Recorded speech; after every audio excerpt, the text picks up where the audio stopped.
Hello everyone, this is Malki Assad and welcome to the second part on how to write a good curriculum vitae or CV.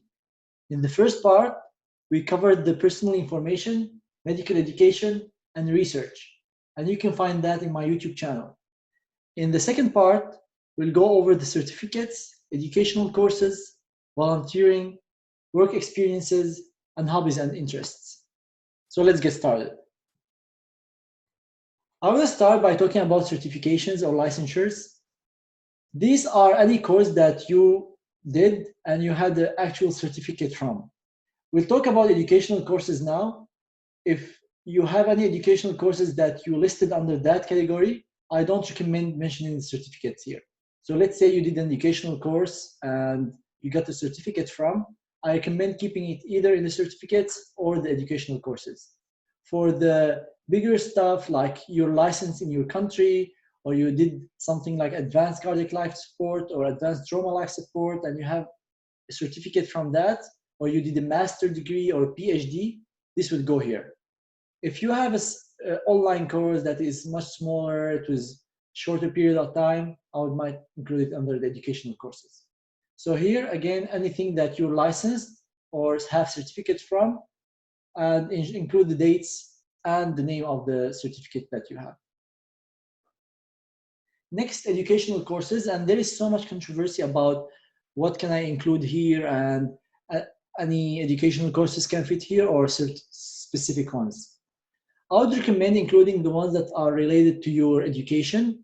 So if you did, for example, a course in one of your hobbies, let's say swimming, I wouldn't include that here. I would focus mainly on the ones that relates to your education and your medical career. So let's say you did an online course about statistics, I would include that here. Or something about responsible research conduct or research course or a writing course, anything that can help your educational career and your medical career, that would come under here. I would include the dates. As I mentioned in my first part, I would have them on the left, separate from the educational course to make them apparent and when you did that course, to make the information easily accessible, because as we said, not all people have enough time to go and dig in the information that you're presenting. Sometimes the CVs can go up to 20 pages, 30 pages, depending on how many things you did, and you need to make it as easily accessible to the reader as possible. Then mention what kind of course was this, like statistics in medicine. This is the type of the course and its name. I would include that next to the date. Where was this course? Was it online? Was it in person? Mention where and where you're getting this course from, which hospital, which institution. A brief description of what you learned or what the information included in that course, because the name in itself might not give enough information. So include a brief description on that. And I have received many questions from students asking about online courses, whether they should do online courses to add these things on their CVs. And I recommend doing courses that you think will help you. I wouldn't recommend just doing any course because you think it's going to add lines on your CV, especially the ones that are paid. If you're paying hundreds of dollars for a course that you don't think is going to help you, I don't recommend doing that. But if you think that's going to help you or going to benefit you with what you're doing, let's say you're starting research soon and you found a course about statistics or how to do research, I would recommend doing that because that will help you in what you're doing next and would add a line on your CV. I would not mention things that are obvious or things that everybody knows. I've seen so many people have Excel on their CVs as a skill they have, or PowerPoint or Microsoft Word. The thing is that these programs, almost everybody knows how to do them. Unless you're professional and literally you know every single thing in that program, I wouldn't include that in my CV. Because people assume that you know the general knowledge about these programs. And again, unless you're professional, I would not include these things. Include only the educational courses and the specific skills that you think is exceptional or not everybody has. Community service or volunteering. This is a very important aspect of your CV. And I recommend people who don't have volunteering to do more volunteering, to show their engagement in the community and their willingness to help. I'll do a specific video about volunteering and what options uh, students have, especially foreign grads who are coming recently to the United States or any other country, and they want to do something. I'll cover that in another video. But let's say you did some volunteering activities and you want to mention that in your CV. I would mention the dates first, as I mentioned in my first video on the left, month and the year when the volunteering started and when it ended. Sometimes volunteering might be a one-time thing. Let's say you volunteered uh, for a children activity that happened over one day. You volunteered the whole day and this was your volunteering activity. You can include that, but make it clear that it was a one-day event. But if it was an ongoing thing, some volunteering activities might go for a year. Mention the beginning and the end of that volunteering activity. Mention where this volunteering activity happened and what type of volunteering is it, like children fair or scientific judge, or you helped feed the poor, or you went on a medical mission. So just include what kind of volunteering was this and where it happened, the city and the state and the country. And I would include a brief description of what were your responsibilities during that volunteering activity. Not more than 2 lines, because as we said, we don't want to make the CV long. We want to make it brief, to the point, and people can understand what you did with these 2 lines. Educational or leadership activities. So sometimes it might be tricky to differentiate volunteering from educational activities. Let's say you were the leader of a school organization or the president of the school association, of the student association in your medical school. These things might fall under volunteering because you're actually dedicating your time to help other students. But if you have enough educational activities and volunteering, you might consider splitting them into two. So the volunteering would be merely stuff that are outside your medical school or your leadership activities, and the educational leadership activities would fall here. Examples of educational activities could be you established a course for your younger medical students, or you were teaching the anatomy lessons to first-year medical students. Again, you were the president of the student association. Anything that falls under that category can be mentioned here, and it follows the same outline, the date, what is the education activity you had, what is the leadership responsibility you had, and brief description. Again, the city and the state and the country should be mentioned there. Having leadership activities is very important because it shows that you're not only doing your job as a medical student, but you're also trying to help. And leadership roles are important in medicine in general because you might be leading a team at one point in your career. When you're a doctor, you're leading a team of students, residents, fellows, nurses, and people prefer students who have these activities and these involvements. So any of these activities would help your CV when you're applying to any job or residency or fellowship. Work experiences. Work experiences could be medical and could be non. So include ones that you think will help your situation the most.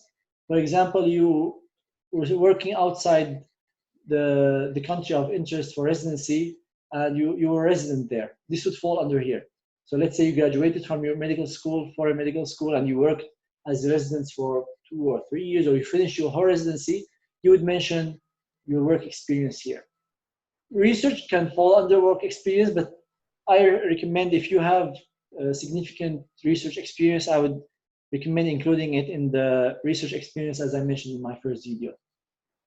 If you have worked as a senior consultant for an organization or NGO, or you were working in a non-medical field for some time before starting residency, this will all fall under work experiences. Mention the dates, what kind of work with that, where this happened, again, the city, state, and country, and brief description of your responsibilities. Again, don't make it too long. just 2 or 3 lines explaining your activities during this work experience. Languages. Languages are important because they show how your knowledge about other cultures is. They say that the more languages you speak, the more cultures you can understand. And this is important in countries where they have people from all over the world, because if you can speak another language, that would make it easier to communicate with patients from different cultures. Let's say you can speak Arabic and a patient who speaks only Arabic shows up, you can be saving the situation and helping that patient. So any language that you have can be an addition to your skills. Mention the language and level. One mistake some people do is that they mention language that they know few words about, and during an interview you might be asked about that language, and if you don't know enough, that might be an embarrassment. So try always to mention things clearly. So if you took only one course and you can speak few words, but you're not that advanced, you can mention that and mention your level, like A1, A2, B1, B2. Mention the level that you are, so people don't assume that you're advanced while you're not. Always having advanced level helps you the most, because that can, as I said, help you communicate with patients. Hobbies and interests.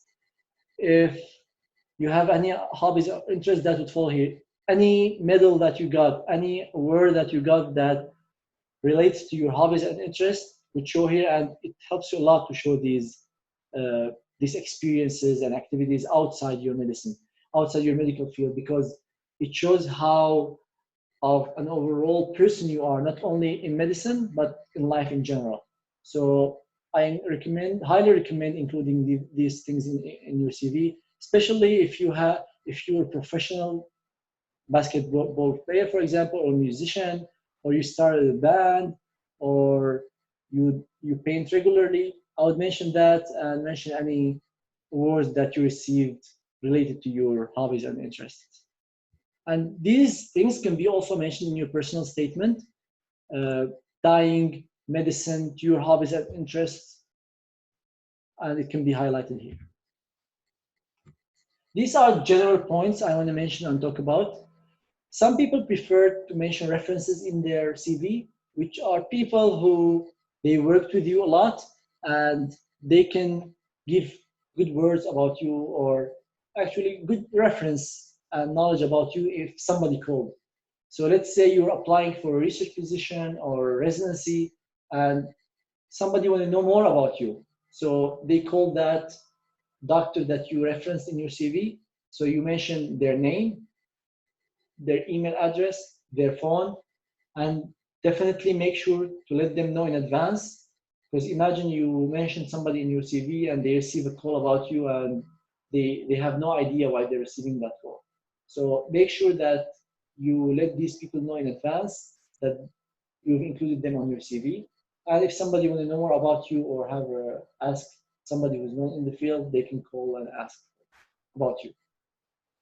Updating your CV is very important because as you advance in your career, you get presentations, you get publications, and these things are not always documented. For example, if you receive a poster presentation or an oral presentation, these are not always published, these are not always online, so it's always best to update your CV regularly. I would recommend every week or every other week if you have things coming up.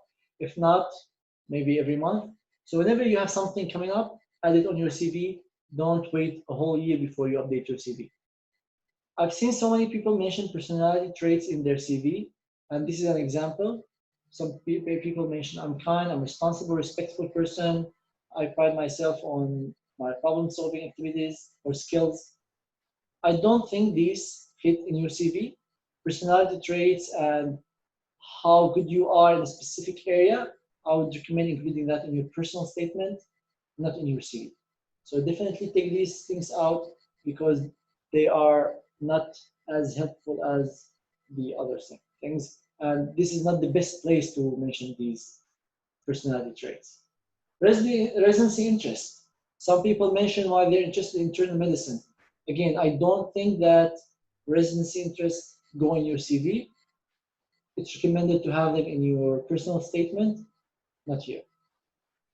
Some people have activities during high school or volunteering activities during high school or some things they did a long time ago. I recommend keeping your CV tied to the time from your college or medical school as much as possible. If you have something outstanding that happened during your high school, it's fine to include that, but don't focus on the time very long time ago, because now you're a medical student, you have had the chance to work for 6 years or maybe 8 years in medical school. So people expect to see things from that time period rather than high school. So try to include things that are more recent, volunteering activities that are more recent, and unless, as I said, you have something exceptional that happened during high school. The style and the color and the font of the CV, I don't think there is a general guideline on what the color or the font should be, the size. I usually prefer black, having it across the CV with Times New Roman. And the size can be varied, maybe 10 or 11, 12, but there is no specific color or font you should follow. Look at different styles and see the one that you like the most and the one that is accepted in that field the most. Because although you might like blue color, people in your field don't prefer something more traditional, more black, the same color.